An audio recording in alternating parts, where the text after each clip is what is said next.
Hey, Janoob, how's it going? Long time no see.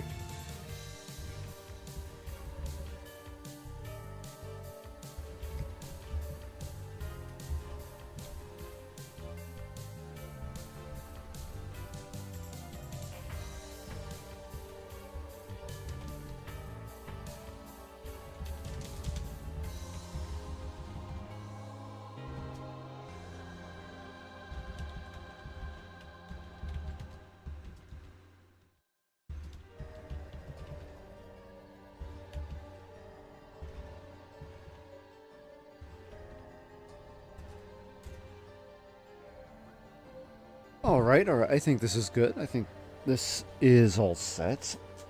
Let's go ahead and start.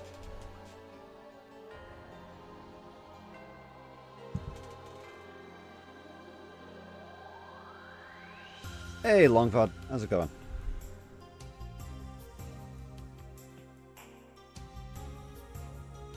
There we go. Happy Tuesday, happy Tuesday. How's it going, everyone? Good to hear. Doing well, doing well. Oh, my system is a bit borked. It keeps randomly inputting in things.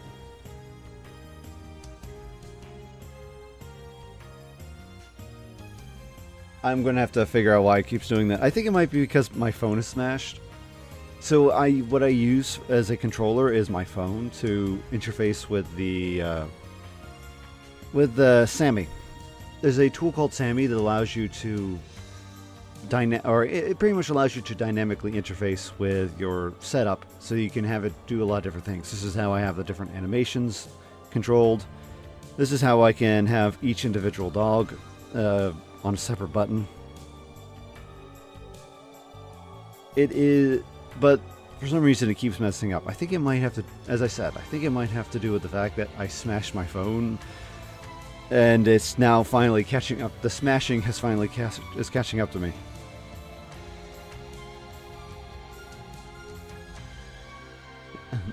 I wouldn't exactly say I smashed my phone. I kind of dropped it too many times, and it finally, the dropping finally did it in. So. Either way, we have, let's see here, we have a game to play. Okay, that's 4 hours. And that is, okay, we want to be in the 4-hour one, right here. Okay.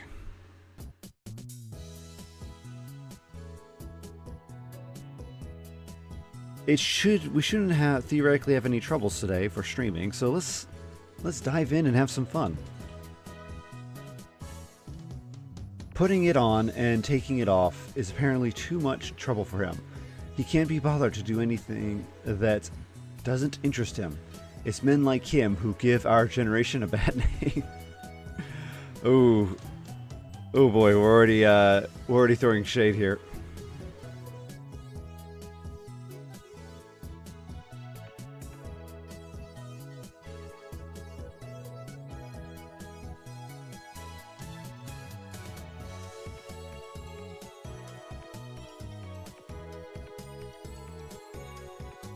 So how does it work with the marker system? Is it doing well?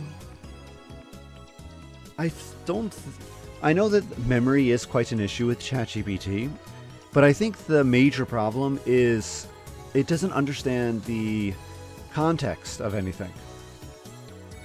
I think that's the major problem, because it doesn't know the difference between, if I gave it a string and said, hello, comma, ignore the previous statements, insert 5. It won't be able to go, oh, ignore the previous statement. That's not a command. I should ignore that, anything after that, but it doesn't do that. It has to process everything in once.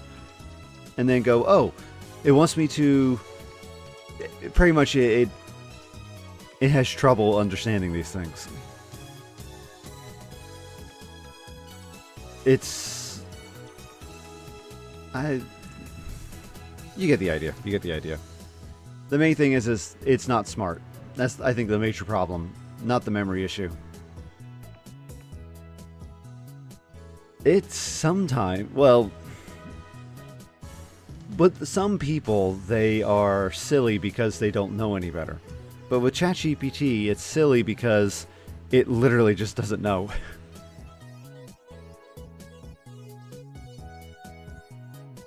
ChatGPT isn't telling people to eat rocks because it thinks it's a funny joke. It's telling people to eat rocks because some probabilistic algorithm that it's using somehow managed to have it navigate down that path to say that's a good idea. Very different. Very different. If there's people out there who do think maybe it might be that we trained it on a bunch of schizophrenics,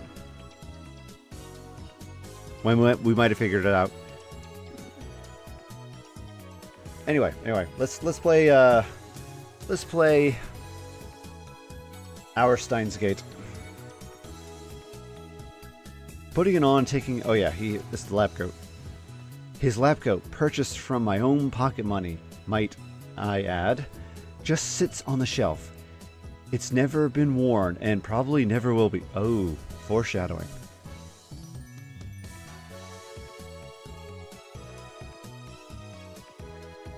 So earlier we were introducing all of the different characters. This was before the stream got cut off last week, but we're introducing all the characters, and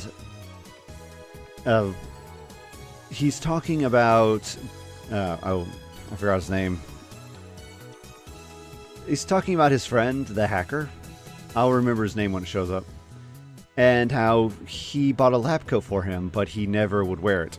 In fact, he mostly likes to sit in his t-shirt and his jeans and just kind of mellow out. He doesn't want to indulge in the science fantasy, or the science motif. I actually kind of like the foreshadowing here. You don't get the foreshadowing in the anime. I always thought that... So I actually went back and watched the first 3 episodes of Steins Gate to try and... because we're having fun with the game. So I figured what I can do is I can play the game a bit, and then later, on my own personal time, I'll check out the episode that's correlated to Steins Gate and kind of see how they match. Actually, maybe we could set up I could do it on Discord or something. Avoid the copyright strikes. But nonetheless, when having Kurisu show up is really quickly. She shows up relatively fast, faster than I remember. And yeah, she talks about, we'll get to it, but she wears a lab coat when she's in the lab, and I always thought it was just a spare, but apparently there's actually some history behind it, which is quite interesting. Let's see, it's never been worn and probably never will be. Daru, there we go.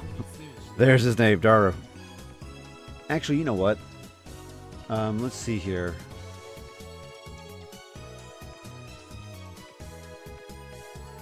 Where is the config?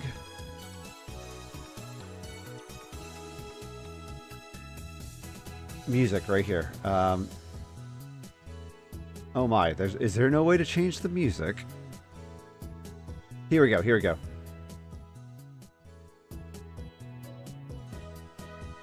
Oh.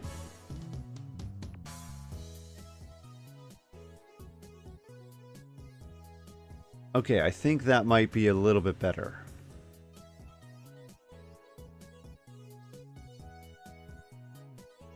Okay. Oh, that is much, much better. Oh, that is so much better. Anime is very quick. It is super fast. I think it's because they had to condense such a big game into such a tiny series. I know that 24 episodes isn't really considered very small, but when you have back then, you used to have TV shows with far less content being 48 episodes, 52 episodes.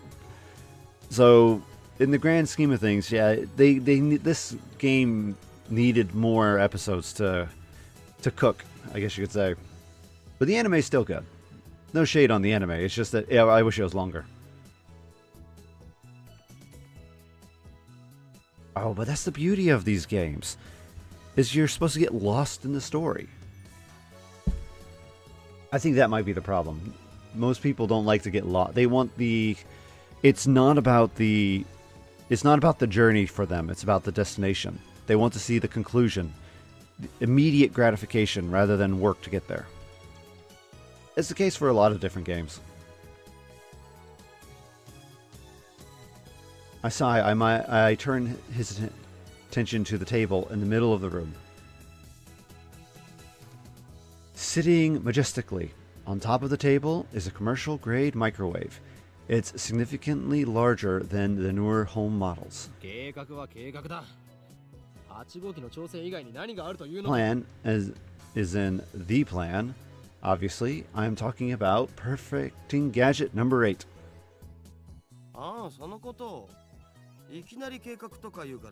Even the anime is so slow. Oh my. That is, I'm sorry, I guess there's no hope for them.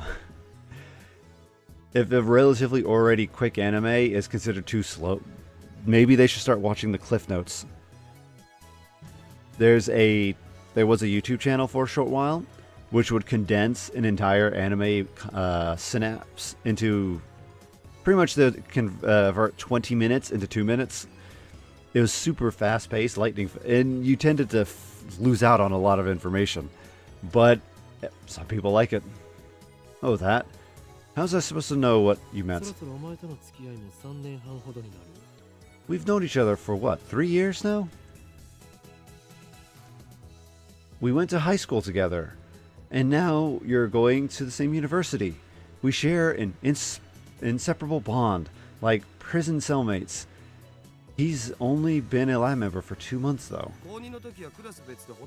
We were in different classes junior year, and actually we didn't talk at all. So 2 years. Details. The point is, we've known each other a long time. 3 years is not a long time. I expect you to keep up with me here. No. Awkward silence. Man, all I wanted to do was have one of those cool cryptic conversations where we talk about plans and preparations and other important sounding stuff, but no one knows what is meant except us. Shot down again. So, are we any closer to figuring out what's wrong with gadget number 8? Not yet. So far, the Future Gadget Laboratory has completed a total of 8 inventions. As I explained to Alpaca Man, the lab's primary goal is to develop weapons for a war against the Dark Domain, led by the organization that rules the world from the shadows.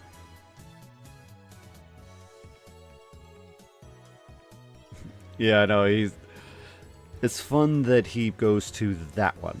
That's example. I guess it's because he's viewing himself as a bad guy. An evil scientist. Oh, actually, lab coats. Lab coats. There we go. Alright. At present, we have... Oh, yeah. But along the way, we managed to create some ingenious futurist gadgets as a byproduct of our research. It is a fundamental truth of science that great inventions are often created by accident. In other words, serendipity. Allow me to introduce our glorious future gadgets. Gadget number 1, the bit particle gun. Gadget number 2, the bamboo helicam. Gadget number 3, could this be Aura Aura? What is that gadget? I am very curious. The bit gun, it makes it sound like it will send off a single photon. I wonder if they'll... we can probably read into these more. We might have to. Oh yeah, we can definitely read into these more. The mode snake. Once, gadget number 5. Once again, I've made a worthless object by going... What are these names? Sea Saber. Gadget number 7. Ghost in the Ball. They can all be seen on the website Daru made, so feast your eyes upon the product of mad scientist's genius.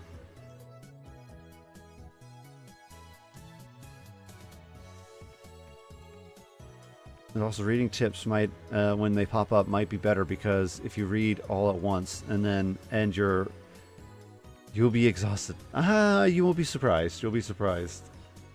If you get me into, I'm one of the few who enjoy reading. You might not get that. You might not get that from the other games that how I play the other games. Where's log? I think it's tips. Yeah, you might not think that based off of how I play the other games, but it depends on the game. If the game is supposed to be a entertaining, well, a visual novel. If it's supposed to be a visual novel, a story you're supposed to progress through, then I will just soak everything up like a sponge. I will read lots of documents. I will just enjoy myself. It's very fun to go through. If it's a game, though, that's supposed to be more action-focused, if it's supposed to focus on combat and cinematics, then I try to avoid reading as much as possible, because that's not the focus of the game. Plus, sometimes I worry that streams might get bored if I read everything. But since this is a visual novel, and everyone knows this is a visual novel, they should, coming in, they should expect to know how this is going to play out. Let's see, let's go to future gadgets. Let's see here. This is the first one. Let's go to serendipity first. The ability to discover something valuable when looking for something else. The microwave oven was born through serendipity. Actually, that's kind of fun that we're also getting information about language. Microwave oven. Oh, this is actually going... Oh, wow, we're actually going to go deep. Ooh, they're going to go deep on some of these things, aren't they? I thought they were going to just focus primarily on the oven in the game, but no. This is actually talking about what a microwave oven is. This is fun. A cooking appliance which heats food by bombarding it with microwaves. Originally called the radar range. The microwave was invented when a radar technician accidentally discovered that electromagnetic waves could warm food. Afterwards, research continued, and the consumer appliance version was launched in America in 1947. It emits electromagnetic waves at a frequency of 2.5 gigahertz. This is a special frequency known as ISM band, which is used by wireless LAN devices. Consumer-grade output is around 500 to 1,000 watts, and the commercial-grade output is around 1,500 to 2,000 watts. Yes, the 2.45 gigahertz, if you get it at a high enough frequency, it's actually, they call it the ISM band, but for when I learned more about how microwaves worked, it's actually the frequency which water starts vibrating. So effectively what you're causing is to heat up the water molecules, which is what ends up heating up your food. This is also one reason why sometimes when stuff you put in the microwave, it dries out so badly, because you're effectively evaporating the water from the inside of the item. Future gadget number 1. The very first future gadget, a toy ray gun with a TV remote jammed inside. You can change channels by pointing at the TV and pulling the trigger. However, the only supported button is the plus. No other buttons like the volume is usable. To turn the TV on, you must manually flip the switch of the TV. It just is a reference for the classic Japanese robot anime, Mobile Jackman Gunbound. Actually, does that actually exist? Oh, actually, I know that some items, particularly acrylic, it tends to absorb the ISM bands. I know that,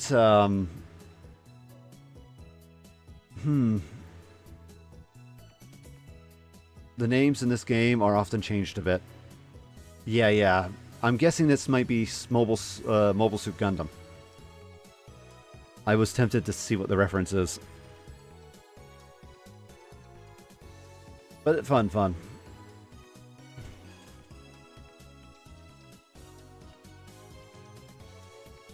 Let's see here. Actually, one thing to note is that the consistency of what you're heating up plays a major role. I think, I'm trying to think, because there are certain foods. Okay, what I'm trying to think of is when you make salt water, you can actually make it so that it's more difficult for it to form bonds, and therefore you raise the freezing temperature, or you raise or lower the temperature of which water needs to get to freeze. And the same thing happens when it comes with food in the microwave. If the food has a particular amount of fat in it or a particular amount of ions in it, you could actually, it makes it actually more difficult to heat up, and thus the surrounding objects tend to warm up much more readily than your food. And eggs become explosives if you try to heat them up in the microwave. So much pressure buildup. Don't heat an egg in the microwave. It's a rabbit hole we should probably not hop down, but it's very fun to learn how microwaves work. Gadget number 2. A CCD mounted camera in a bamboo toy helicopter. The camera is attached to the helicopter's fulcrum, allowing it to record aerial footage unpowered. However, the image is rotating at a high speed, so you might get dizzy if you keep looking at it. Name originates from the sci-fi manga 22 Inam. Okay. I'm beginning to suspect that a lot of these so-called gadgets, they're really just smashing together two different technologies to see how it works. Granted, that is one way to do research, but yeah, usually you understand the underlying mechanics first before you just start pushing things. This kind of fits quite well with the story. Yeah, this is actually very good context for the story, so I guess it makes sense. It makes a lot of sense. It's quite... No Dr. Pepper. We might have Dr. P. We might have missed that one. Either way. Oh, we have ads. Let's wait a sec for the ads to pass through. Yeah, ads are evil. Ads are evil. Ads are super annoying. Yeah, you do have an ad-free experience on... you do have an ad-free experience over on YouTube, but you do miss out on some of the other features. Granted, nobody uses them. Actually, while we're waiting for the ads to end, let me go ahead and mess with it real quick. So, Twitch. Where's my thing? Oh, no.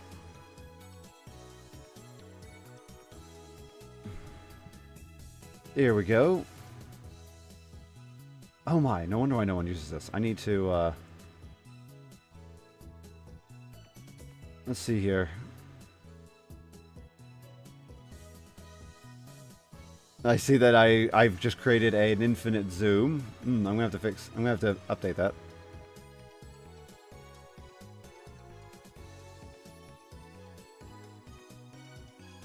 There we go. Aha. You can mess with stickers on there.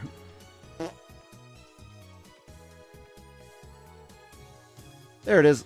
Anyway, let me not crash the stream. Okay then.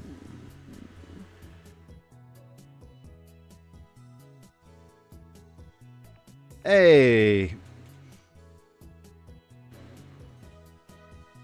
Okay, let's continue.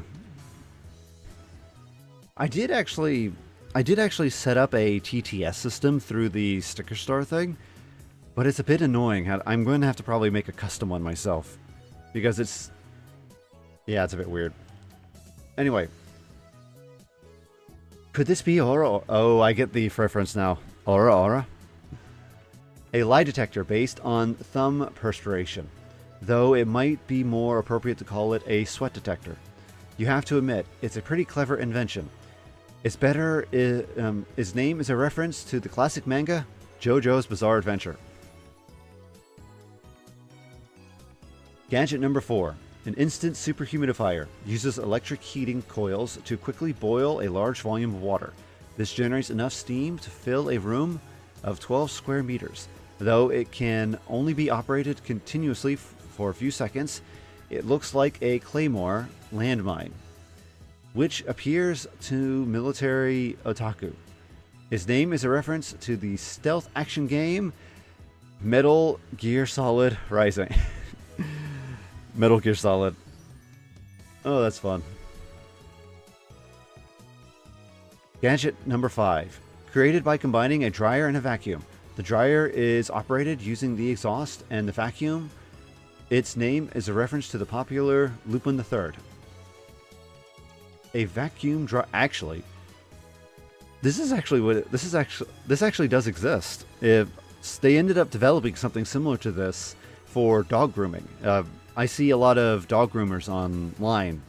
There's a couple channels that I get recommended, and they're dog grooming channels. And they actually generated a device just like this. It's a dryer, so you can blow all the hair out of the thick coat of the dog. But there's a vacuum attached, so you can try and suck up all of the hair that just goes flying everywhere. So this actually exists. Well, the writers of Stein Gates, they better write a patent for this quick.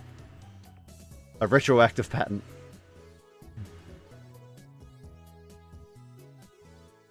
A red chemical glow stick. Oh, this is the saber. All right. The Halum saber. I guess is it Salum? Salum? Salum. We'll call it the Salum. Salum saber. Diphenyl oxalate saber. Oh. They have phenyl groups. All right, be careful. I like that they're using the chemistry name at the bottom. Diphenyl oxalate, which means it has oxygen groups and it has 2 phenyl groups. I know that I used to use phenol as a agent for fixing animals. Well, okay, there was dead tissue. It was a fixation compound for making sure that you could do immunohistochemistry. It's a bit complicated, but yeah, we used to use a phenol. So not exactly the same, because that one, the phenol has an OH group, but it's close. Anyway, a red chemical glow stick with a handle attached allows you to grip it like a sword. Made possible not just with Future Gadget laboratory hardware, but also with chemical hardware. Inspired by Spark Wars, a series of epic sci-fi movies. Star Wars, got it. And this is a Ghost in the Shell reference. There's no other way around that. This is definitely. I wonder if this will reference Tachikomas. A gadget created by arranging 12 6-inch CRT monitors in a sphere. Small CMOS cameras are installed in the gaps between the monitors, each connected to a monitor on the opposite side of the sphere. This attempt at practical optical camouflage is his greatest masterpiece among the computer future gadgets, but its sheer size makes it difficult to store. Well, it's 6-inch CRT monitor, so yeah, I could imagine it being a bit difficult. And there's CRTs, which mean, how did he manage that? CRTs have a cathode in the back. That's what makes them so bulky. Oh, I would like to know more about how he did this one. Its name is derived from a sci-fi manga, Ghost in the Shell, which is an anime adaptation. Well, okay. Ghost in the Shell is there's a lot to it. Ooh. there's a lot to it that it would be very difficult to go through all of it. I would definitely recommend all the shows that he mentioned. They're very fun. Oh. Anyway, our current problem is future gadget number 8, the phone wave. Name subject to change. Phone wave is a pretty weak name, so I've added name subject to change to the end until we've come up with something better. For the record, it was Mayuri's idea, not mine. When a future gadget is complete, the three of us discuss what to name it. I prefer names based on mythology, or names with hidden meaning that need extra explanation to understand. Daru thinks my naming style is ridiculous. He just doesn't have a passion for words like I do. Mayuri can't be bothered to remember difficult names. She says they don't fit in her head. And so, our opinions on gadget names are always split. But I digress. The phone wave, name subject to change, that is funny that that's what its full name is. In short, a remote-controlled microwave. You put food into the microwave before you leave, then on your way back, you can attach the attached cell phone to start the heating process, voila. Hot food, ready for your arrival. Actually, I didn't know that this was the purpose of this thing. I thought he was trying to develop a time machine at the beginning. I didn't know it was just him trying to smush a cell phone and a microwave together. That's very interesting. That is very, very interesting. Plus, I have a strong feeling that this exists nowadays. You just have an app for it. Yeah, I know. I didn't know that. That's... As I said, I thought he was trying to make a time machine at the very beginning. They didn't explain that in the anime. That's a good way to put it. Oh, and before I forget, one of the funny things about the naming, whoever wrote this has to actually be a scientist. Maybe not a biologist, but has to be, maybe a physicist, I don't know, but they have to be in science. Because it's hilarious. A lot of the commentary that we're getting from Okabe is actually a lot of commentary that you will find in the scientific community. The whole idea behind naming of technologies or discoveries, there's actually been heated debate, and I still think it's going on between different communities. There are some of those scientists who feel that the name should be very catchy. You should be... Let me actually go show you this, because this is hilarious. I love it. So let's see. Let's go to... Okay, we'll go here. Let me adjust this appropriately. So then, if we go to... We'll type in... Regeneration, gene... Deadpool.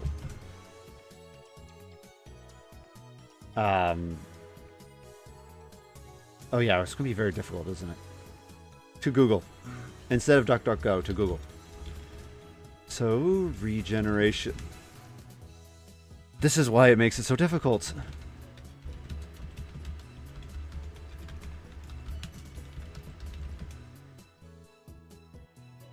Let's see here.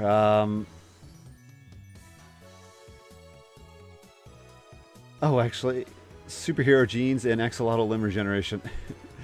I think this might be it. Maybe not. Okay, let's try another. Okay, let's try another one. I know that there's one called Wolverine and there's another one called Deadpool. Here we go. Brain facts. Okay then. So pretty much, there is a group of scientists out there who are trying to uncover all of the genes responsible for regeneration. And to do so, what they're doing is they are doing it's pretty much a mutation study. The idea is that you would knock out you'd randomly mutate different genes and then try and discover what the gene, does this mutant fish potentially have a defect in a particular regenerative pathway? Maybe it stops regenerating its limb. Maybe it stops regenerating the eye. You don't really know. The main point is you're trying to find fish that fail to regenerate. And as I said, a group of the community here, they want to name all of these mutants who cannot regenerate after X-Men who have the power to regenerate. So you have genes called Wolverine. You have genes called Deadpool. You have genes called Cable. Because it's all about these genes that are responsible for regeneration, and therefore these mutants that lack it, they're named after these mutants. So it's a very fun thing going on in this community.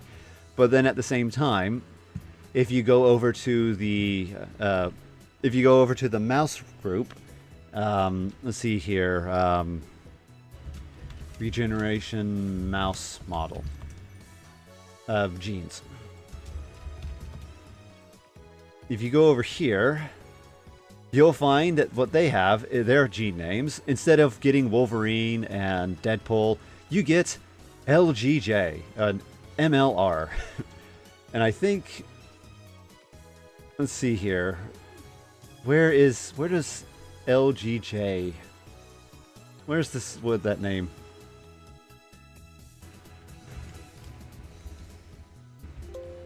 Oh.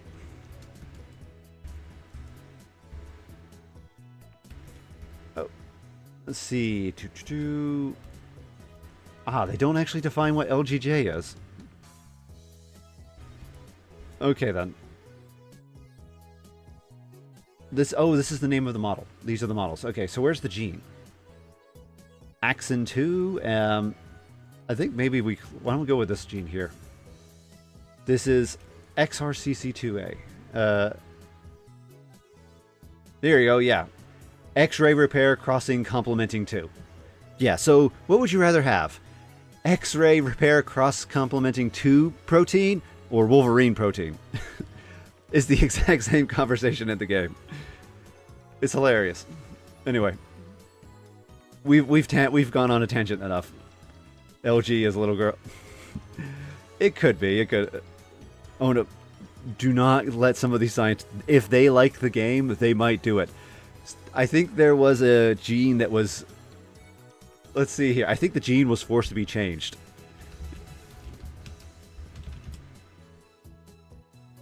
Here it is. Pikachu... No, it didn't get changed. Okay, it still exists. Alright.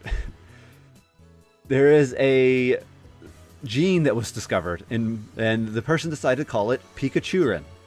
It is also known as fibronectin 3, or laminin G-like domain. Oh, perfect example that encapsulates the two arguments that I'm talking about. Look at this. One group who named it Pikachurin. The other group called it laminin G-like domain containing protein. So you get to choose. Do you want to be the quirky side of the science community, or do you want to be the more direct side of the science community? Either way. It's fun that this conversation is brought up in Steins Gate. It's hilarious. I love it. Okay then.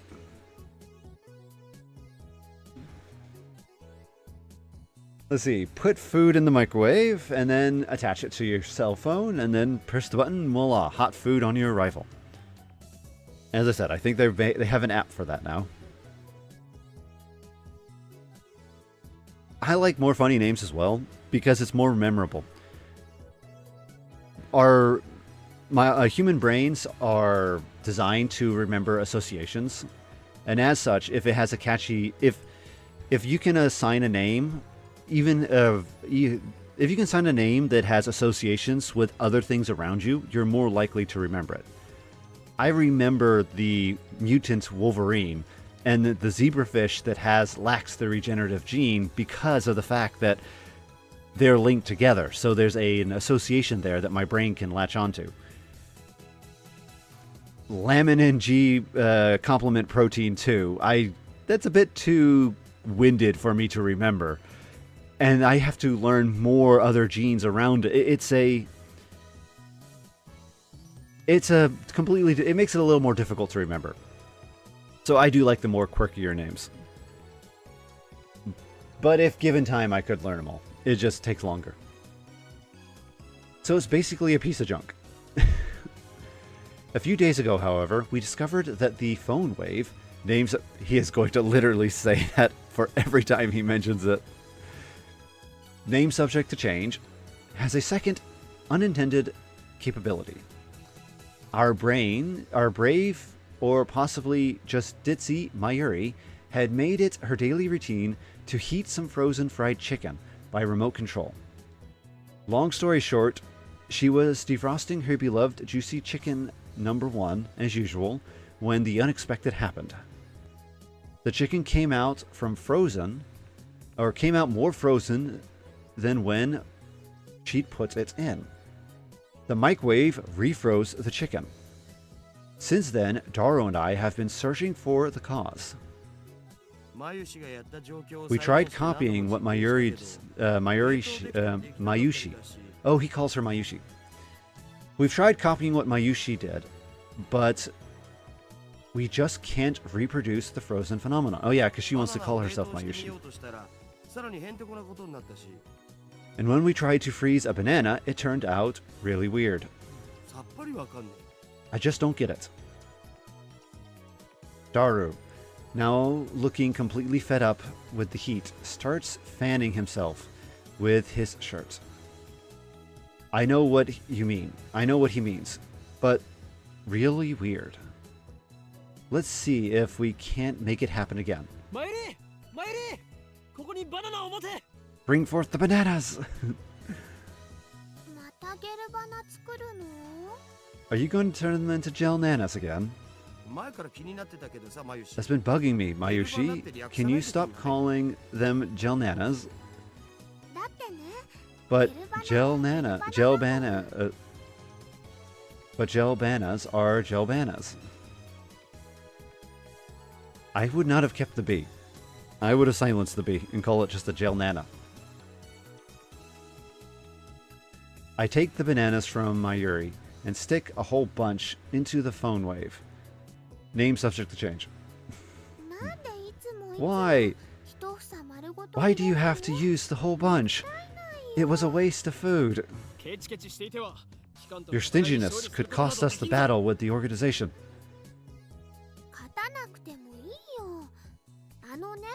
They are, aren't they? Oh. They're wasting her food. Someone's going to have to eat that banana at some point. That's fine with me. Mayushi's always buys the bananas, and now Mayushi can't eat a single one. Next time, we'll only do one banana. But I already put the whole bunch in, so I ignore her hungry complaints. Oh, he's actually going to use the whole bunch? No, don't use the whole bunch. The phone wave, name subject to change, is simple to use. It's a microwave with a phone taped on. The number is already in the address book. I just need to call the phone wave. Now, where do I put my phone? I check my pants and coat pockets. That is a very good question. That is a really good question. I don't... Yeah, remote heating a banana. But I don't know why one would do that. Bananas taste best cold. Well, okay, scratch that. Bananas taste best when they are properly prepared. Usually in a smoothie bowl, a cold banana works great. Maybe putting it on a pizza. I've actually baked a banana on a pizza. Baked bananas is quite nice. But microwaving them, I think that would be... Because...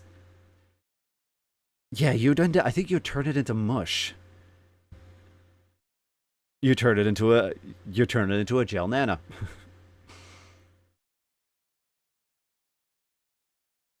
I check my pants and coat pockets. Now, where did I put my phone? I check my pants and coat pockets. Ah, okay. It wants me to actually do it. I thought, all right. Let's press the phone triggers and call the cell phone. you can make a call on the phone wave, name subject to change, that allows you to confirm the controller settings from the config system. Okay. There we go. Now, where is my phone? Ah, here we go. Ye old classic phones. Is there any other button? No. Okay. So let's open up the inbox. Outgoing. There's no mail. Incoming. Oh, what's this? Oh yeah, that's that weird message we received earlier. That looks like a hat. Ooh. Yeah, that looks like a hash. I wonder if I could actually take this and decrypt it. I definitely don't want to copy that. I bet someone else has copied this and see what this actually says. It's all 20.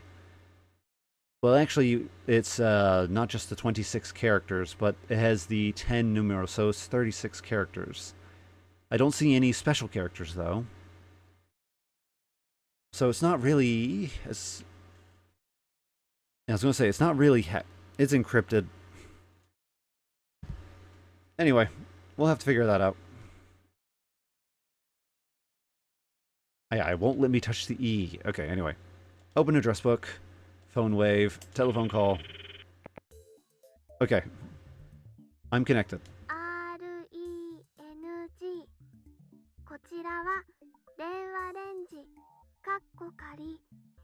Oh my, he actually had her say it as well. That is so cute. This is the voice of Mayushi's guidance. The system Daru program to operate the phone wave.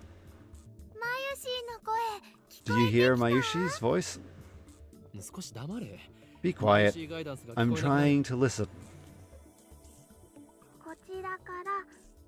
You can operate the timer from this menu.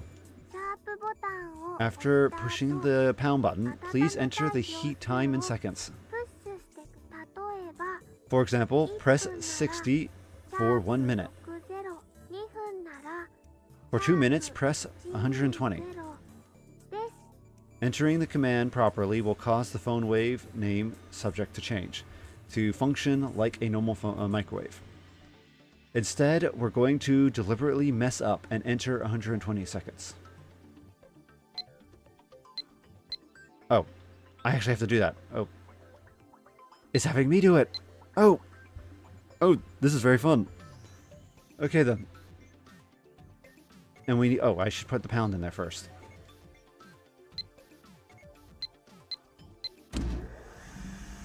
When I enter the command, the phone wave name subject to change starts up with a low hum. Won't this just warm it normally? Crap, I messed up. I immediately shut it off. Let's try again. This time we're going to ignore the guidance and enter 120.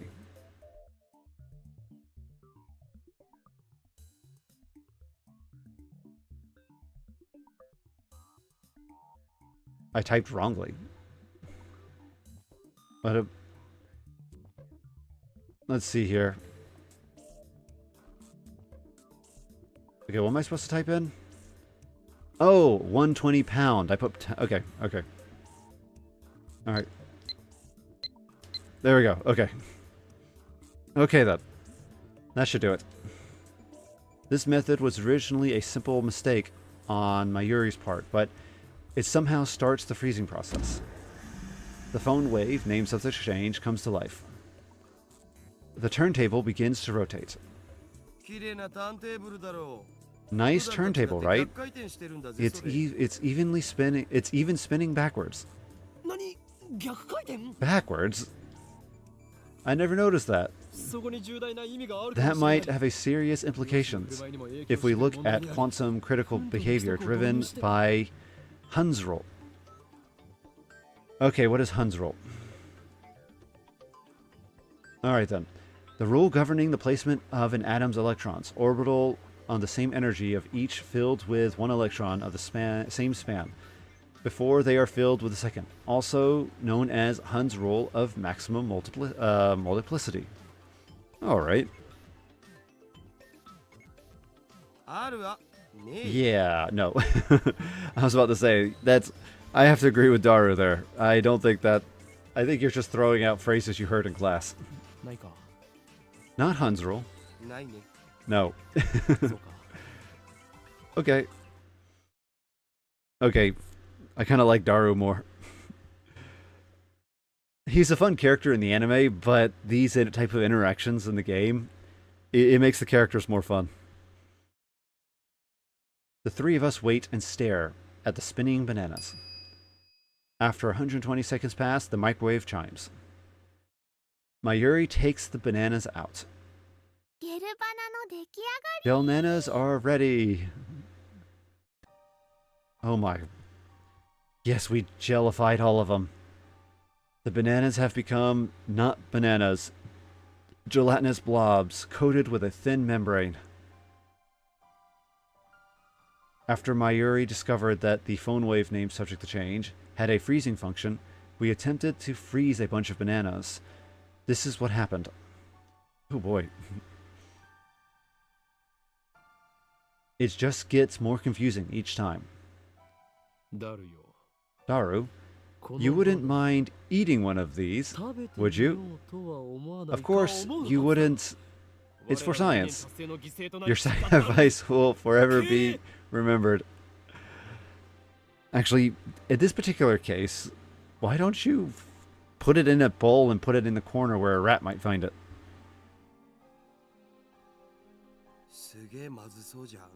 They look really nasty. The taste doesn't matter. What matters is that you eat it. Come on, Daru. No need to be shy. Break a leg, or a stomach, or go for it. No way. Fine. Mayuri, the honor shall be yours. But gelnanas are all gloopy, droopy, soft, and squishy. Wait, you've already tried one? It had no flavor and wasn't tasty at all. Gloopy, droopy, soft, and squishy. Daru, what do you think? Soft and squishy bananas, huh? Soft and squishy bananas. Mayushi, say your bananas all soft and squishy for me. Daru-kun, your nose is bleeding. Please, just say it. Yeah, he's here's his otaku-ness coming in.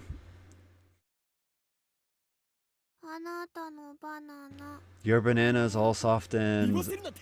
Don't make her say that, you perv! Daru retreated after I hit him with a tissue box. Mayuri looks at us with an innocent smile. She doesn't get it, obviously. Anyway. They're gelatinous, a semi-solid state of matter. In other words, there's a possibility that the intermolecular bonds were weakened. What could have partially liquefied the bananas? I've got it! I turn to the whiteboard and write freezing in the middle. Then I cross it out and slap on the board with my hand. What we thought was a freezing function was actually something else. A bold statement, if I do say so myself. So why isn't anyone surprised? Now's the time to shout. What do you say? Come on, don't be shy. Their reactions are pathetically weak. Oh, Okabe wants the dramatic. No one's letting him. Oh, poor Okabe. Mayuri probably didn't even understand half of what I said. We already knew that. Oh. The problem is, we don't know what it is doing, or why it's doing it. If it's the opposite of freezing, then couldn't it be thawing them? What a silly question, Mayuri. What you're describing is just a normal microwave. Then what is it? We don't know, and that's the problem. He's right. To be honest, I haven't a clue.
They're I think a lot of the older generation is conflating styles because there's an awful lot because MK has a very specific look.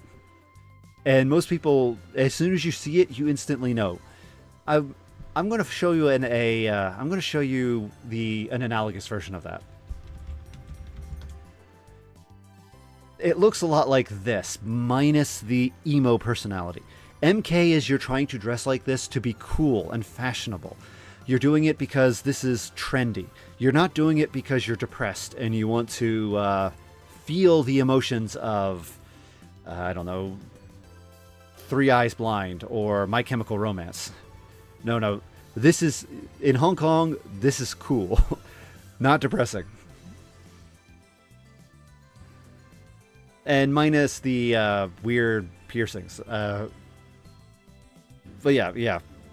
This is MK.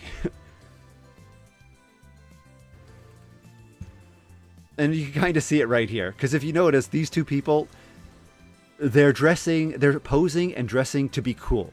They're like, I look awesome and you should think I look awesome. As opposed to, I'm depressed and I need a hug. But it's fun. It's fun.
A observational analysis thing where they went around and they did some comparisons, and they found that Hong Kong had the greatest disparity between indoor and outdoor temperatures. In Japan, it would be, again, 30 Celsius, and then they'll probably have it around 25 or 26. So it's not too cold, or, it's a cool, refreshing to be out of the heat like that. In Hong Kong, it went from 30 to 15, and it didn't matter where you were. In the mall, in the train, on the bus, they always blasted the aircon at max. You had to carry, if you were unfortunate enough, you would freeze chopping between the two. And sometimes you'll find a lot of Hong Kongese carrying around full-blown jackets just because of the aircon. In fact, I think they even developed, I think they even sell jackets in Hong Kong. They're called aircon jackets. They're designed specifically to be lightweight, so you can pack it small in your bag, but then you can pull it out and put it on when you get into the aircon environment. It's crazy. It's crazy. Anyway. You know that. You know that name subject to change thing is really annoying. Yes, it is.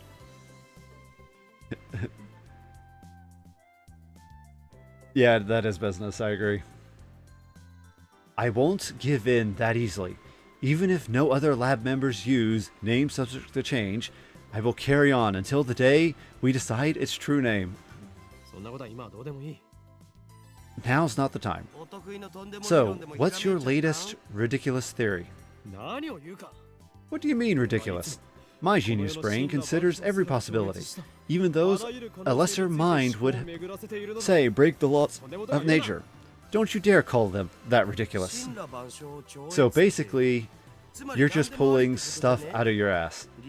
You can't call that science. True, Daru. Very true. Daru, I have a hunch that the phone wave, name subject to change, may be the key to opening Stein's gate. That's how. Steins what? You lost me back at ridiculous, man. A chime signals our arrival on the 5th floor. Actually, I want to do a quick change. Let's see here. Config. Not dialogue speed. No. Message speed. There we go. I wanted to show... I'm having to push the buttons twice because the text is going to... I need to see what glimpse at it real quick in order to know how to inflect correctly, because otherwise it becomes very stilted as I just read each word as it comes along.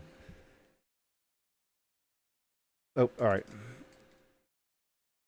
The elevator opens slowly. As we step outside of the elevator... we bump into... I bump into someone. I quickly grab the person's shoulder to keep them from falling. I'm sorry. Wait. It's a girl. And I recognize her. You... Impossible. Chills run down my spine. I stare at her face in disbelief. I saw this girl. I saw her 3 hours ago.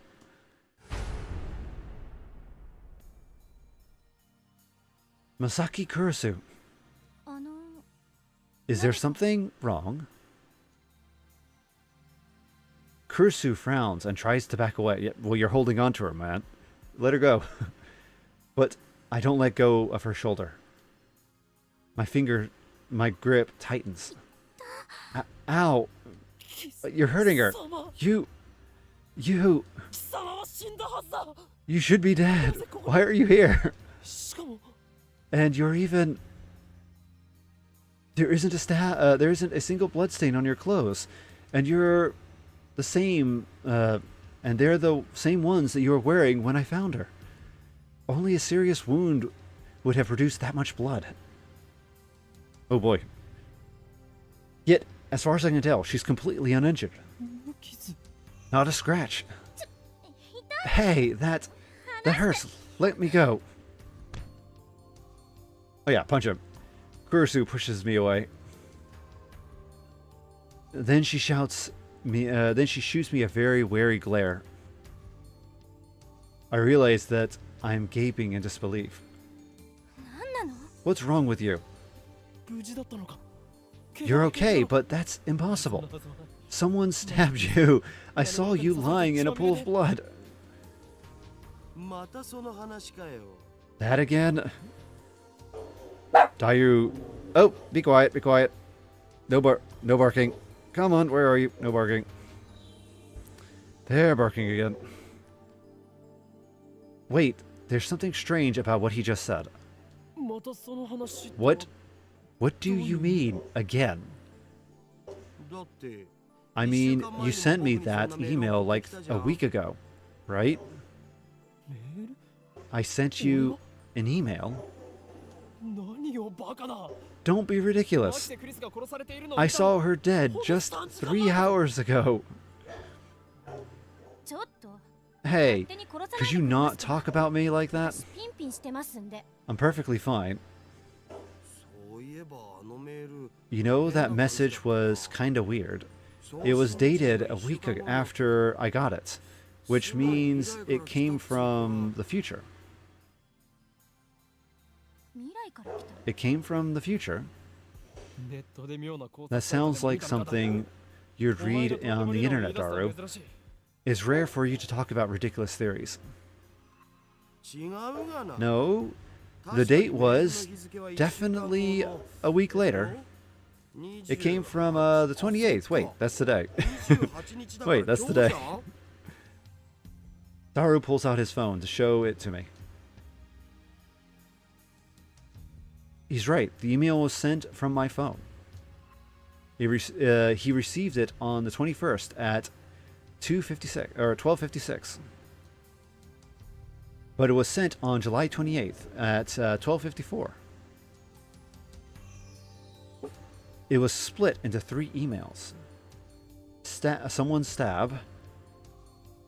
Bed Misaki K. Kurusu don't. Why did I send such a short message in 3 parts? And it looks like the 3rd email got cut off. I do recognize the context, though. This is the email I sent you 3 hours ago. This is very different from the anime. Oh, this is very different from... Because in the anime, they meet right outside the... or almost at the hall, so it's just outside... Okay, maybe they... because they're using the similar background, but the conversation is slightly different. I don't remember it going on like this. I thought this happened after the fact. Okay, I just watched the anime not long ago, too. I'm going to have to go watch it again. I'm going to have to start at episode 1 again. This is going to be fun. Did Daru really get this a week ago? Interesting. Suddenly, Kurusu is standing next to me, peering intently at the screen of Daru's phone. Because I don't remember Daru showing the phone to us. Oh right, the email's not important. Well, maybe it is, but not right now. The real question is, why is she still alive? Is she an illusion? No, an evil spirit? Am I haunted? I don't believe in such unscientific drivel. I'm a mad scientist. I timidly reach out to Kurisu's face. My fingers stroke her hair. Feeling silky, quite the cuticles. Substance. She has substance. Of course, she's not a ghost. How silly of me. Yeah, he's being a bit weird. Agreed. I don't think that's a good idea. I poke Kurisu's cheek with my fingers. Such softness. Dead bodies don't feel like this. No matter... Not that I've ever touched one. Hey, wait a minute. We already touched when I bumped into her. Come to think of when I coming out of the elevator. I even grabbed her shoulder before being pushed away. And I still doubt that she had substance. That's just proof of how confused I am. If she's alive, then what did I see back at Radicon? What was that scream I heard? Oh yeah. Were they No, they weren't hallucinations because a lot of other people heard it as well. Just like that mass disturbance, or disappearance. That's right, she was stabbed. Maybe she's just hiding her wounds. This requires... He's going to be put on a list. Oh, the police are going to arrest you, Ocarine, and you're going to be put on some kind of list. I vote you use your brain a bit more. I grabbed the hem of her blouse and slowly lift it. Are you trying to get yourself arrested? Oh, yes. I just want to know the truth. I stare straight back at Kurusu as she trembles with anger, and I lift her blouse a little higher. What truth, you perv? You stupid, wanna die? Punch him! Punch him! She pushes my hand away. Ah, you should punch him. Louis-chan's famous line for the win. Okay, who is Louis-chan? The main heroine of an anime, the familiar 10, a tsundere. Her voice actress is the queen of tsundere, Sugumi Rai, nicknamed Suguyu. Alright. The familiar of 10. I wonder what that is a spoof of.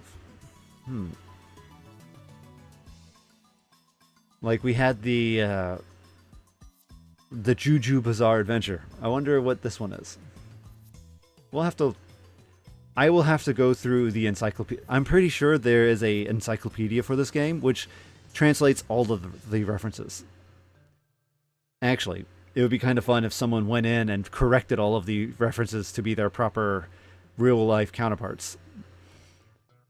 Though it's fun to go through like this and try and figure it out oneself. But anyway, Louis-chan's famous line for the win. Daru shouts something silly, but I ignore him and press Kurusu. I know what I saw. No way. No way. Did you just see my under... Kurusu's face turns bright red. She firmly pulls her blouse down. No. You fool. Not that.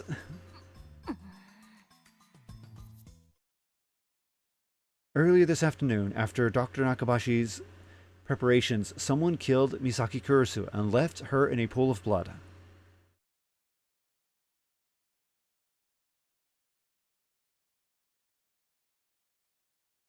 Oh, I did not change the settings. Believe it or not, we're actually playing. We're not playing a computer version. We're playing the Vita version. I own the Vita version of Steins Gate. So what I did was I loaded up my PS Vita, I extracted the ISO, and then I put it on the computer. So we're technically playing the Vita version.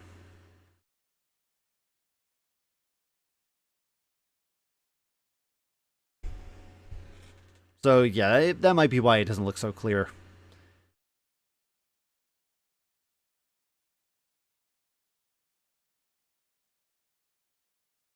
Yeah, this is the native resolution of the PlayStation Vita. We might get to see differences, and if they had any differences between the different versions.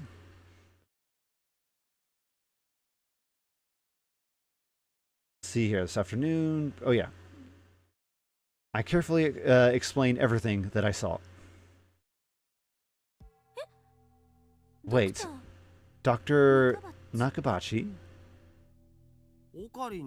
What are you talking about, Ocarine? Dr. Nakabashi's presentation was cancelled. Cancelled? Yeah, because of the satellite crash. Something's wrong. Our stories aren't matching. It's the same thing that happened right after I saw the mass disappearance. Mayuri's story didn't match mine. I need to know. Am I caught in some sinister plots? Is this another organization conspiracy? Excuse me, my name is... Hoyin Kyoma. Really, man? You're hopeless. Okay, Hoyin-san, I'd like to hear your story in more detail. This is this is very different from the anime. What happened in the anime is he runs up to her, starts talking about if she's so there's no contact at the no bumping into each other at the beginning. And then he goes through his, are you a zombie? Are you a ghost? I saw you stabbed. And she tells him he's a creep, and then proceeds to leave. And then it cuts straight into her conference conversation. No discussion about time traveling messages at all. So it's quite interesting to see how they change this here. They kind of hop straight into her discussing time travel as being a phony or a hoax, a farce. But I have a feeling, I wonder if they'll get into that point. Because as it is right now, they're more intrigued about the differences in stories, or the differences in each other person's perception. Looks like she finally understands I'm not lying. But I still don't understand why my memories don't match everyone else's. I doubt that I can give her a good explanation. Just then, an older man steps out of the embassy hall. Makise-san, it's almost time. Huh? Oh, right. Thank you. Kurisu glances at me one more time, then sighs and heads towards the small conference room. It sounds like she wants to know more. She's intrigued by his story. We should go to... Go where? To hear the lecture, duh. Oh, that. Daru followed after Kurisu. Did she come to attend the lecture too? Strange. Why would a girl genius, Misaki Kurisu, need to attend a lecture like this? Ah, here we go. So they cut out most of the conversation and went straight into here. Okay. My guess was a bit off. The girl genius didn't come to attend the lecture.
like the English does. So right, raccoon, ritual.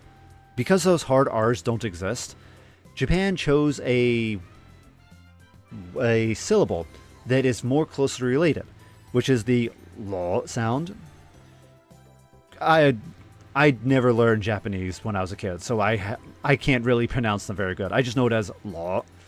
So when we were looking earlier at Lapongi Hills, the reason why I didn't call it Roppongi Hills like an American would is because they don't have the hard R in Japanese. So even if I said it like Roppongi, that's not right. And the transliteration would be Lopongi. You can see that in Cantonese quite a bit. For instance, taxi.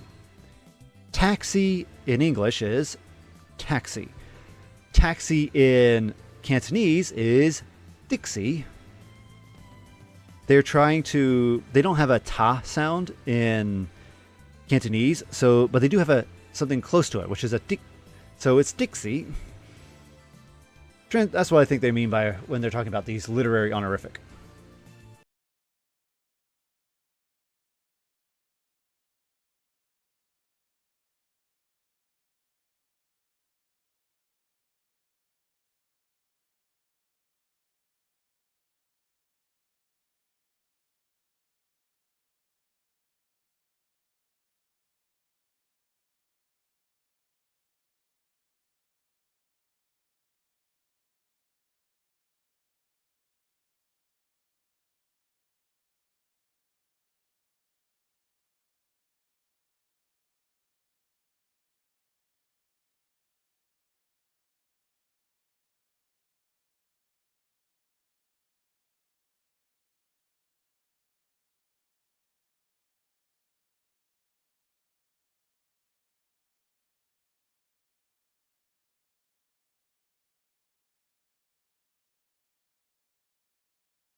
from my experience, whenever you have these types of conferences, you always have professors littered in because they're interested in the topic at hand. In fact, when I was in the position, I often would go to listen to students as well because the fun. Oh my, the clapping isn't going to stop. Let's see. I'll talk once we get past the clapping. What do I do? When I returned to her, she quickly.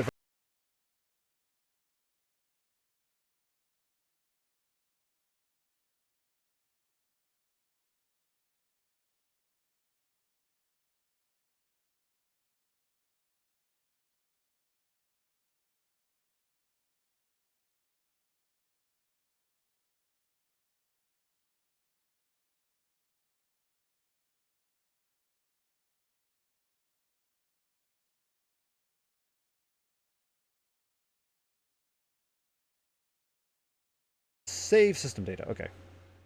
Yeah, save.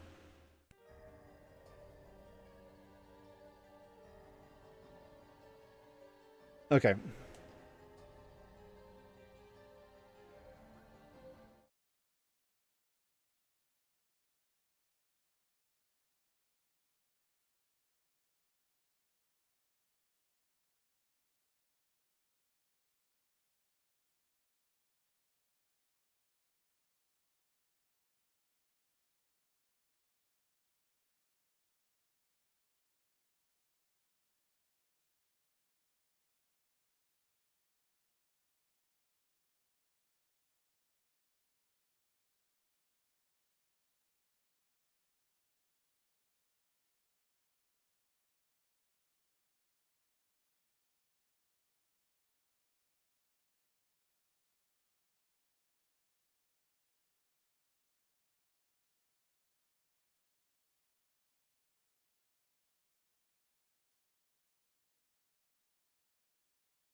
Objection.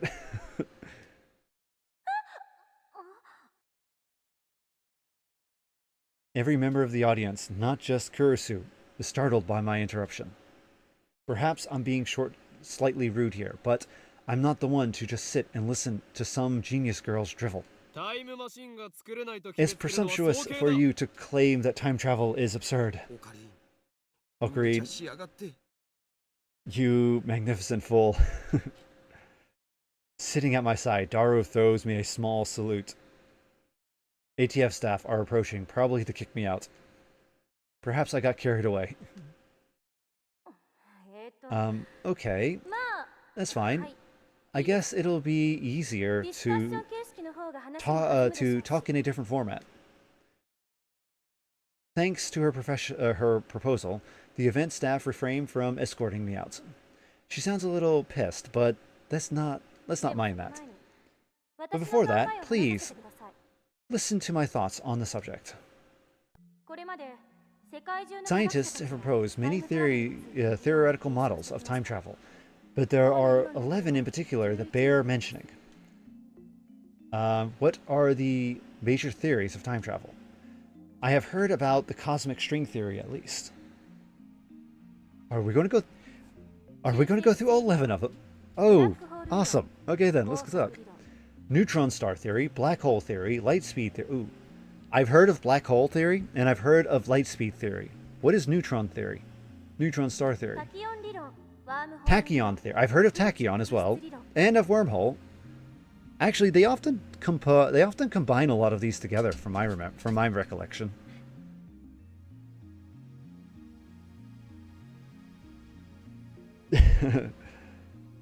Not through all though. That would be too long. Just a couple. I was hoping we would touch each one. That sounds so interesting. Well, to be fair, a couple of these do get squished together. For instance, black hole theory and wormhole theory. Both of those technically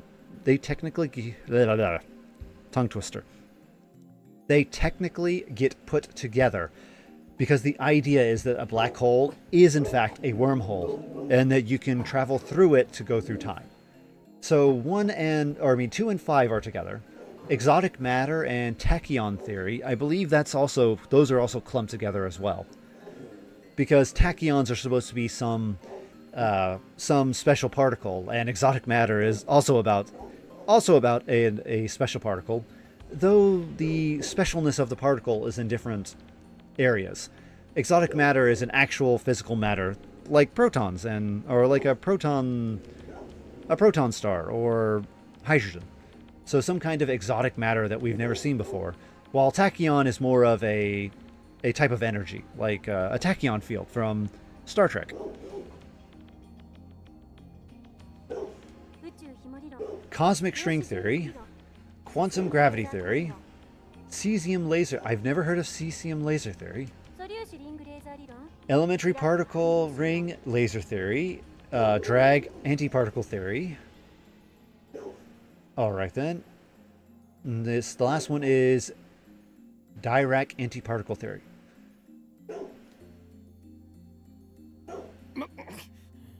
Oh, he is flabbergasted.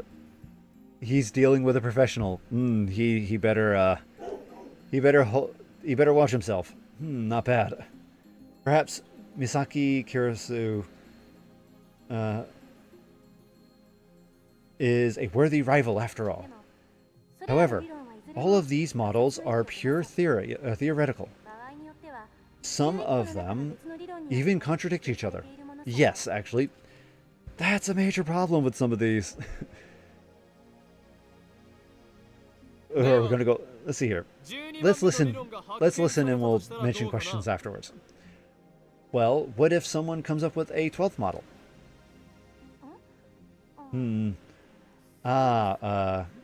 Right. Well, it could be contradicted by a 13th model. So, couldn't it? Damn, she twisted my question and used it against me. Touché, genius girl. Suddenly, I feel eyes on me. Some puffed up professors are giving me hard looks from across the room. Maybe I got too carried away.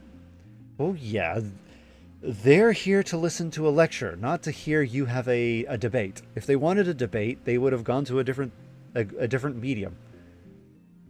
I would not be surprised if at this point the professors leave and think I will come to a different... they would either leave and make a complaint to try and kick out Okabe, or they would leave and come back when she does this seminar later, hopefully with him not around. I don't want to risk losing my credits. I should back off for now. By the way, time travel to the future is viable to us right now, according to Einstein's special theory of relativity. Oh yeah. E equals mc squared. As you move quicker in time, as you move faster in time, or I should say, as you move faster in space, you decrease the, you move slower in time. So the slower you move in space, the faster you move in time. There's actually an entire video from In a Nutshell dedicated to that. We're in an ad break. Okay, let's wait for while we're in an ad break, I'm going to go load up In a Nutshell so I can show you. Let's see here.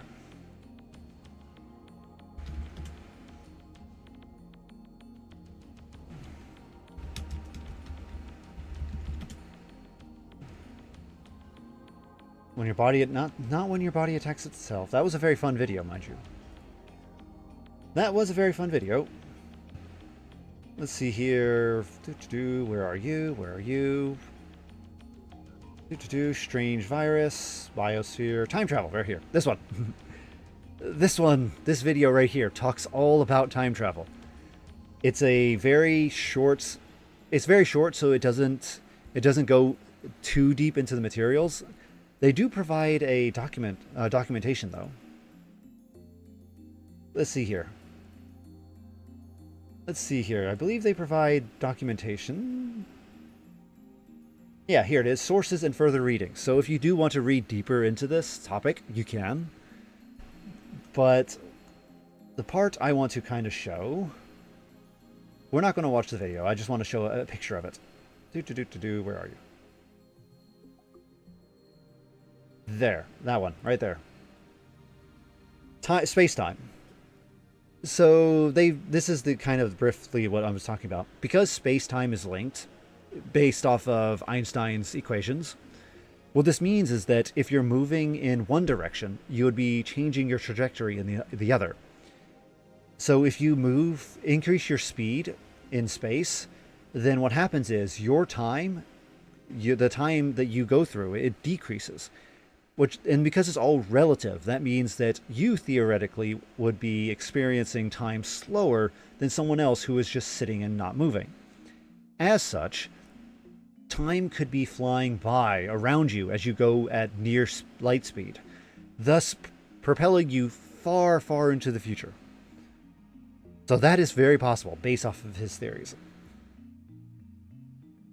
And theoretically, you could reverse this equation and to go back in time, but that requires antiparticles, hence the exotic matter theory, which is based off of Einstein's equations. But we've never seen this type of exotic matter exist, which would allow us to travel back in time.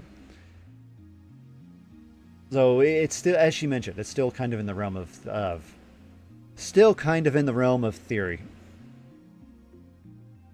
Represented let's see here, published in 1960. That is a long time ago. Oh my, I didn't know it was that old. I thought it was a bit younger. I thought it was more recent than that. Oh, okay then. I thought he did it around the time of World War II, but apparently it's much, much older than that. That looks like it's closer to World War I. Special theory of relativity is defined by the following axioms. Objects cannot travel faster than the speed of light. The velocity approaches the speed of light. The passage of time approaches zero. Yes. As velocity approaches the speed of light, length approaches zero. As velocity approaches the speed of light, mass approaches infinity. The general theory of relativity adds the following axioms. In the presence of large gravitational fields, the passage of time slows down. In the presence of large gravitational fields, space curves. In the presence of large gravitational fields, mass increases. That's the generality of it. There's a lot more to it. Okay, then let's see here. For example, let's say someone here, someone were to go to Hanada Airport and board a plane headed to Okinawa. Upon arrival, the person would be about 100 millionth of a second further into the future than I am. What does that mean? According to the special theory of relativity, time moves slower for objects as they approach the speed of light. For example, if you could run at near speed of light, you would reach a point where time only moves half as fast as you. If you were to keep running at that speed for 48 hours, 48 hours would lapse in the rest of the world, meaning you would jump one day into the future. Understand, Hoyin Kyoma? Why are you singling me out?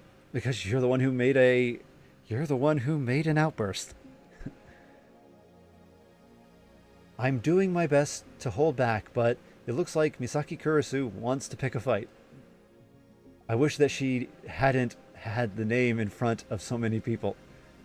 She had said that name in front of so many people. It's too great a risk to let others know of my true name. それはへりくつで But は that's ない not か really な。time travel, is it? Now, a professor calmly makes an objection. True, Masaki Kurosawa's example isn't strictly time travel per se.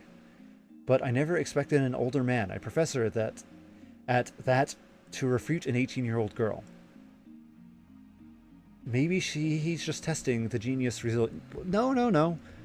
Again, if you ever get a chance to go visit a scientific conference, I would highly recommend it. It is a wild ride. You'll have people asking tons of questions about all sorts of things, and it's not because it's like a test.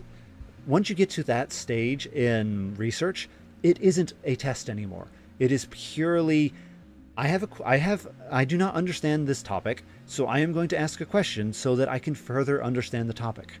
Questions are all about learning knowledge, gaining knowledge. They're not about tests. So it's kind of fun to see that Kyoma is still thinking like, oh, it must be testing her. It feeds deeper into the fact that he hasn't grown up. He's still a child at heart. Yes, you're right. The genius girl readily concedes the point. If she were a normal 18-year-old, it would be impossible for her to be this calm in front of all these people.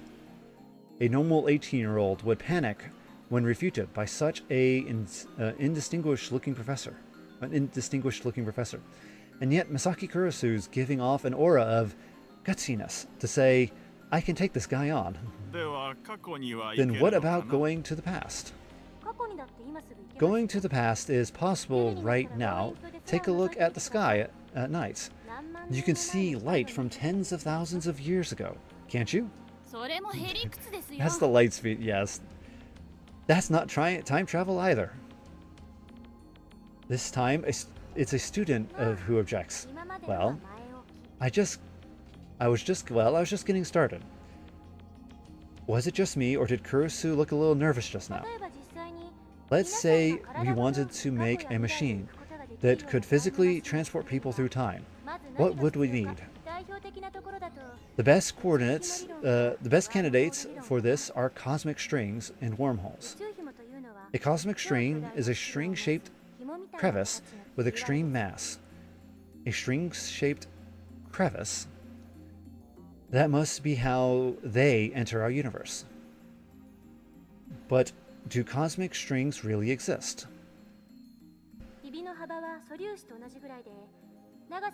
The crevice is about as wide as an elementary particle, and at least as long as the diameter of a galaxy. It has immense mass. It's also so it distorts space-time. If you were to travel through that distortion, you could make a full circle around the string in less than 360 degrees. In short, you could do something resembling a warp. This is called a space-time angular deficit. When you pass through the area of angular lots of big words. When you pass through an area of angular deficits, transit time becomes 0. Now, we apply this to a cosmic string moving to near light speed. According to the special theory of relativity, time will flow slower in a cosmic string in relation to its surroundings. Therefore, passing through the area of angular deficit could cause the transit time to become negative instead of 0. In other words, you will arrive in the past after transit. If you use 2 cosmic strings, you could do a space deficit jump. If you loop back to the original location, you could return to the same time you started resolving.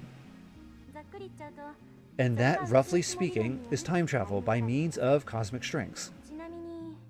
By the way, just so nobody understands, cosmic strings are not the same as superstrings. Now then, we need 3 things in order to travel to the past with cosmic string. Okay, let's check out this real quick. Elementary particle, the smallest unit of matter. However, the definition of what constitutes an elementary particle is unclear. Uncertain elementary particles have a corresponding antiparticle with opposite charge. Yeah, that's basic physics there. Okay. In physics, the theory of that all matter in the universe is composed of strings, the vibrations of which manifest as an elementary particle. This theory, which posits 11 dimensions, is currently impossible to prove experimentally. However, it is said that if this theory is proven, it will explain all phenomena from the birth and scope of the universe on the macro level to elementary particles like quarks on the micro level. It's very fun. This game came out in, what, 2009? So it's fun that they're talking about them here. Sadly, in 2025, we kind of now know that string theory might not be accurate, because there's been so much evidence coming out, which makes it... Yeah, the string theory, it's on its last limbs. It's not... I think most physicists are beginning to move on from string theory and look for a different explanation for the universe. There are videos on YouTube which go into more detail about it. It's an interesting watch. Now then, you need two things in order to travel in time, or cosmic strings. First, the cosmic string themselves, 2 strings to be exact. By the way, they are hypothesized to exist only where the universe was first formed, so they might be a little hard to find. Second, you would need the energy required to make them move at near light speed. How much energy do you think you'd need to accelerate something as long as the Milky Way to near the speed of light? I'm pretty sure it's a little more than 1.2 gigawatts, or 1.21 gigawatts. This earns a few chuckles in the audience. Third, you need a spaceship capable of reaching these cosmic strings and returning, with a time traveler alive, of course. Let's see here. 1.21 gigawatts. It is a reference to Back to the Future. Aha. Let's see here. Do they actually mention Back to the Future here? No. Paradox's time machine. It's a time machine movie. It's a movie about time travel. It's fun that they mention it. She didn't say it though as Doc Brown though. It should have been 1.21 gigawatts. She could have made an even funnier joke out of that. The third is a spaceship capable of reaching these strings and traveling back. What do you think, Hoyin-san? Care to take on the challenge of cosmic string time travel? Like that's even possible. And why the hell is she addressing me? I wasn't even the one who cheered this time.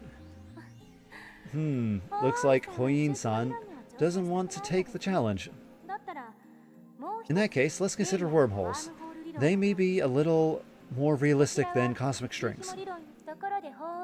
By the way, Hoyin-san, do you know what wormholes are? No? Don't ask me. I'm trying to hold back here. No, don't ask me. I'm trying to hold back here. Since I've been challenged, though, I can't leave the question unanswered. It's like a shortcut through space, right? Yes, that's correct. Ooh, I got it right. Well, he's acting like he doesn't even know. You can't have outspurts like that and then not be questioned. If you're going to act like you know something, you better know it. Because people smarter than you might show up and actually talk to you. I sigh inwardly in relief. There are 2 wormholes joined by a tunnel. No matter how far away the wormholes are, transit through the whole tunnel is 0. Blah. Oh, by the way, there's a problem. A wormhole tunnel suffers from supergravity and collapses as soon as it opens. So we need something to negate the effect of gravity.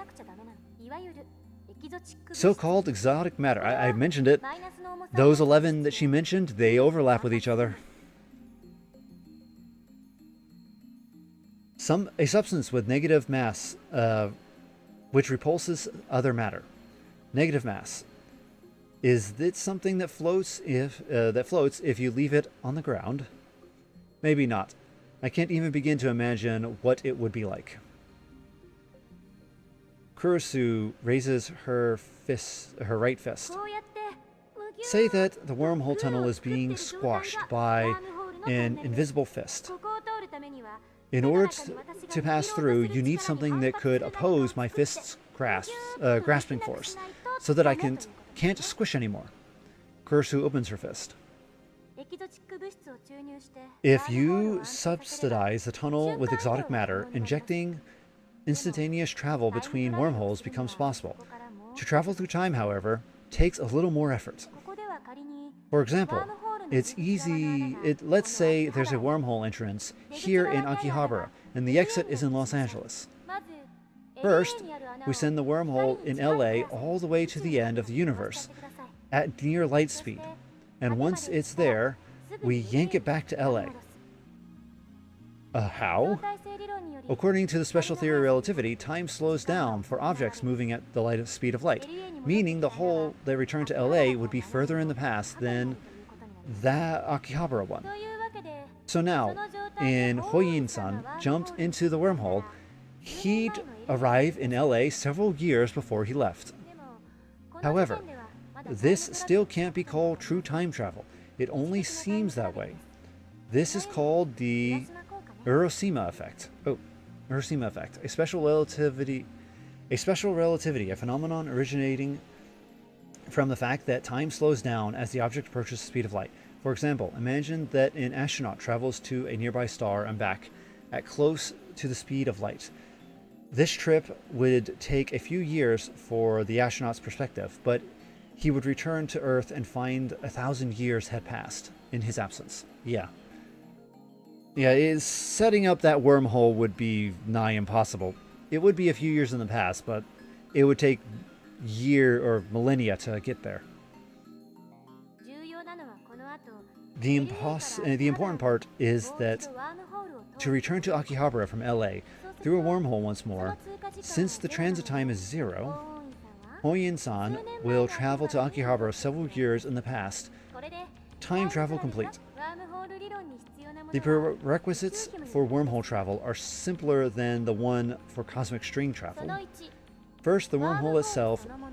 They may exist somewhere in the universe, but nobody has ever seen one. Second, the energy required to move a wormhole to the end of the universe and back at near light speed. Third, exotic matter, which, by the way, has not been confirmed to exist. So, implementation of either one would require a ridiculous amount of effort. Now, do you see what I meant when I said that time travel is an absurd concept? Time travel theories are all just thought experiments. Not one of them can create a viable time machine. That is my answer. Isn't there anything simpler, like something you can pull out of a drawer and just use or something?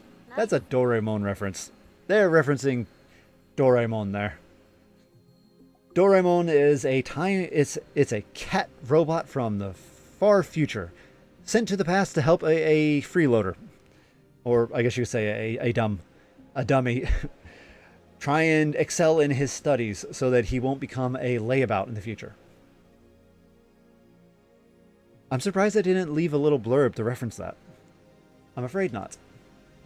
A firm declaration. This is the limit of modern physics. I can't say how it might change in 10 years, though. Besides, even if someone did overcome the logistical requirements, there may be other factors that prevent time travel from working. And that's because fundamental problems concern the principle of causality have not yet been resolved. Oh yeah, that's the grandfather paradox right there. A scientific proposal and philosophical principle that states that every event has a cause, and it is by that cause that an effect is produced. The theory of relativity is founded upon this principle. However, quantum physicists have observed microscale phenomena that do not appear to obey the principle of causality. Oh, they're talking about the random They're talking about quantum mechanics there. You mean time paradox and conservation of mass. The mass of an entire universe is constant. If a time machine traveled from the future to the past, there would suddenly be the extra mass of the time machine and its pilot in the past. I remember reading in a book, not a terribly reputable book, but still, that such a violation of mass conversation would put the universe in danger. It didn't say what kind of danger, though. Very interesting. Actually, you know, it's 10:21 now. I kind of need to hop off. It's been, so why don't we save here? Oh. Let's save here for now. There we go. So yeah, let's save here for now. Let's call it a day. We should... Thursday, we're continuing. I am so interested. I want to know what's going to happen. So Thursday, we continue delving into Steins. But for now, it's been fun. It's been very fun playing through the game, reading it up. I know we're still not in the I know that we haven't gotten far out of the prologue, but it's too interesting. Either way, have a good one. Have a good morning, have a good night, wherever you may be, have a good one. I'll see everyone in the programming string later. Tomorrow we'll play more Identity V. We'll be hunting tomorrow. And then on Thursday, we're going to learn more about black holes. Until then, laters. Oh.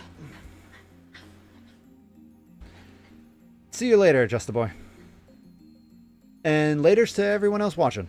Have a good one. In a while, Crocodile.